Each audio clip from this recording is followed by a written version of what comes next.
Les propriétaires avec les opérateurs là vous donnent des attestations villageoises, souvent signées par le chef, et puis une attestation de cession. Qu'est-ce que vous devez savoir avant d'acheter un terrain en Côte d'Ivoire? Pour avoir la réponse, abonnez-vous sur notre chaîne YouTube Télé Afrique et ne manquez surtout pas nos différents numéros de l'émission La Tribune de l'Immobilier. C'est cette émission qui va vous aider à comprendre tout ce qu'il y a, tout ce qui se passe au niveau du foncier, surtout au niveau de l'immobilier ici en Côte d'Ivoire. Partagez nos vidéos, commentez, posez des questions, on vous fera des vidéos pour vous répondre. Laissez des likes. Bienvenue sur Télé Afrique. Nous sommes à notre deuxième numéro de l'émission La Tribune de l'Immobilier. Alors, qu'est-ce que vous devez savoir avant d'acheter un terrain en Côte d'Ivoire? La première des choses, le plus basique, c'est de savoir dans quelle zone ce terrain se trouve. Il y a le domaine du foncier rural et il y a le domaine du foncier urbain. Donc, vous devez savoir le terrain que je vais acheter là, c'est dans quel domaine? Est-ce que c'est dans une zone rurale ou bien c'est dans une zone urbaine? Ici, on va répondre lorsque c'est dans le domaine du foncier rural.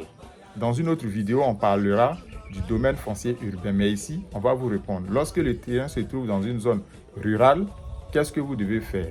Le premier document qui atteste que ceux qui vont vous vendre le terrain là, la famille, parce qu'il peut y avoir des intermédiaires, voilà, mais ceux qui vont vous vendre le terrain là, ils ont un certificat foncier sur le terrain, parce que c'est le certificat foncier que l'État donne. C'est ça qui atteste que cette personne-là, ou bien ces personnes-là, sont détenteurs des droits coutumiers sur une parcelle rurale. Donc, il peut avoir un certificat foncier individuel ou bien un certificat foncier collectif lorsqu'ils sont beaucoup. Donc, déjà, s'ils ont un certificat foncier, c'est très bon parce que la loi interdit de léguer, de donner ou bien de vendre des terrains sans certificat foncier. Donc, s'il y a un certificat foncier, c'est déjà bon. Très bien. Donc, si vous voulez acheter 10 hectares, 20 hectares, 12 hectares, 1 hectare, parce que généralement, en zone rurale, pour faire le certificat foncier, c'est sur plusieurs hectares. Et vous, si c'est 10 hectares, 2 hectares, 3 hectares que vous devez acheter, mais dans ce cas, déjà, c'est le ministère de l'Agriculture et puis le cadastre, ce sont eux qui sont vraiment compétents. Le service du cadastre se trouve au niveau des impôts dans chaque ville de Côte d'Ivoire. Donc, les certificats fonciers sont enregistrés là-bas. C'est aussi enregistré au niveau de la sous-préfecture, au niveau de l'AFOR aussi, qui est l'agence foncière rurale. Donc, si le terrain a déjà un certificat foncier, c'est bon. Qu'est-ce que vous devez faire maintenant? Vous devez prendre un géomètre. Le géomètre va faire des levées, ils vont délimiter. Il va faire des levées. Et le géomètre maintenant va vous produire un dossier technique avec les extraits topo, les points de calcul, tout ça. Et pour vous donner la contenance, si c'est 2 hectares, si c'est 3 hectares, il va vous produire un dossier technique de cette parcelle-là. Et vous allez prendre un huissier. Ensuite, vous allez faire ce qu'on appelle le PV de partage. Donc, si c'est une seule personne, si c'est un certificat foncier individuel, vous allez faire un PV de partage en présence de l'huissier. Et puis maintenant, le dossier technique sera 2. Parce que le géomètre va vous faire votre dossier technique et il va faire le dossier technique de la parcelle qui va rester. Parce que celui qui veut vous vendre la parcelle là, si c'était 100 hectares, qui veut vous vendre 10 hectares, il n'aura plus 100 hectares. Donc, du coup, il lui faut un nouveau certificat foncier. Ils vont se baser sur vos PV de partage là pour faire 2 nouveaux certificats fonciers. Donc, le propriétaire terrien aura son certificat foncier avec une nouvelle contenance. La superficie de son terrain va diminuer. Et puis, vous, le nouveau acquéreur, vous aurez votre certificat foncier à votre nom aussi avec votre superficie bien calculée. Donc, voici comment ça fonctionne. Mais là, c'est lorsque vous voulez acheter une grande quantité.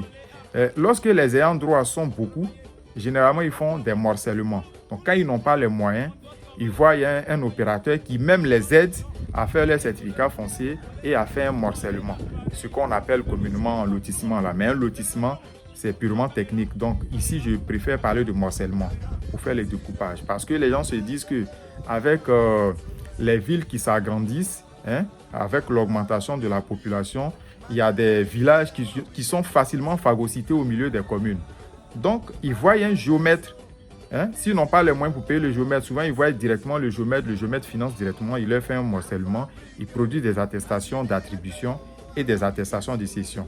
Et à la base de ça, ils font des transactions avec vous les acquéreurs. Donc sur les attestations là, ils mettent le numéro du certificat foncier.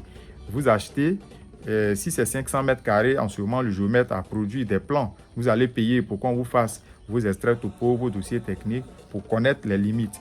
De telle sorte que, parce que c'est avec le certificat foncier maintenant que l'opérateur puisse, avec la famille, il puisse avancer le dossier pour faire la demande de l'immatriculation pour avoir le titre foncier.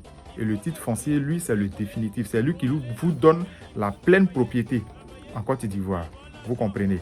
Donc, une fois le site a un titre foncier en ce moment-là, maintenant, vous pouvez, les ayants droit, là, les acquéreurs, vous pouvez aller maintenant devant les notaires avec ceux qui vous ont cédé pour faire l'acte de vente. Et puis, le notaire vous fait vos attestations de mutation de propriété foncière, certificat de mutation de propriété foncière ou bien vos titres fonciers individuels. Ça, c'est des petites quantités, des petites superficies.